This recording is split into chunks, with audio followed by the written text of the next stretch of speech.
Olá, queridos alunos, nós aqui novamente unidos, professora Suzana, dando continuidade às nossas dicas para a primeira fase da prova da OAB. E hoje, então, a nossa dica de direito constitucional é sobre controle concentrado, né, via de ação, então, controle direto. Vamos ver uma questão de prova em relação a isso, né, e ver como, claro que não teremos como revisar todo o conteúdo em termos de controle concentrado numa única aula, mas pelo menos a forma que mais está sendo utilizada em termos de interpretação hoje nas questões de prova. Vejamos então essa questão que diz assim: parlamentar brasileiro em viagem oficial, visitando o Tribunal Constitucional Federal da Alemanha, recebendo numerosas informações acerca do seu funcionamento e de sua área de atuação. Uma, todavia, chamou especialmente sua atenção. A referida Corte Constitucional reconhecia a possibilidade de alteração da Constituição material, ou seja, de suas normas, sem qualquer mudança no texto formal. Surpreendido com essa possibilidade, procura sua assessoria jurídica a fim de saber se o Supremo Tribunal Federal fazia uso de técnica semelhante no âmbito da ordem jurídica brasileira. A partir da hipótese apresentada, assinale a opção que apresenta a informação dada pela assessoria jurídica.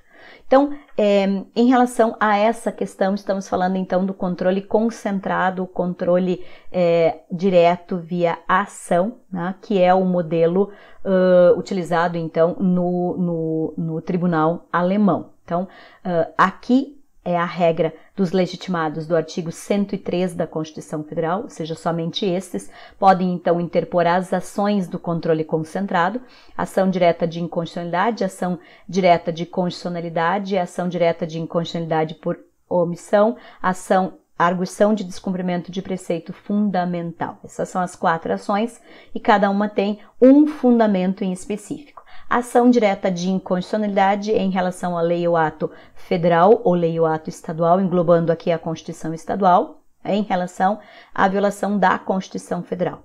A ação direta, a ação declaratória de constitucionalidade é em relação somente à lei ou ato federal.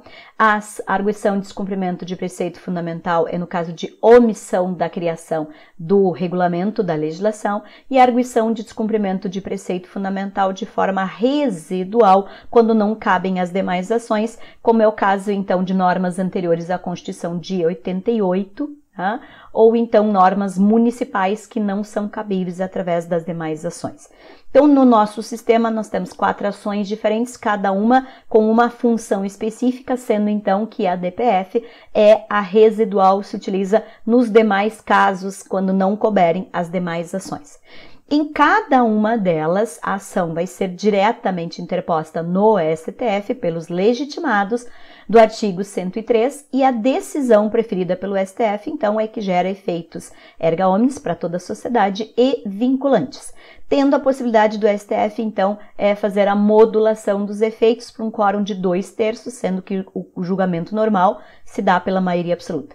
E fazendo a modulação dos efeitos, ele está dizendo que a norma é inconstitucional, mas a partir de um determinado momento e não do momento que ela foi criada. Então, esta é a sistemática que nós utilizamos, é muito parecida com a sistemática do Tribunal Constitucional alemão, que o parlamentar aqui está se referindo.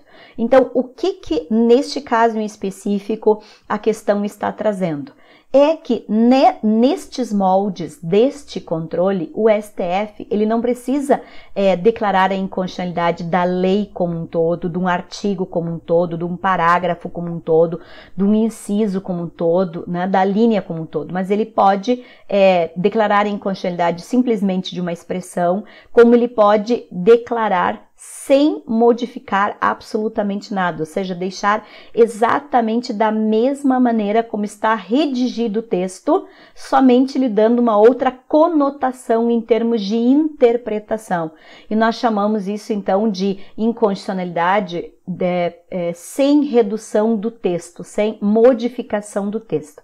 Então, esta forma de fazer a interpretação do nosso texto constitucional através, né, do controle, ele é muito exigido em termos de questões de prova.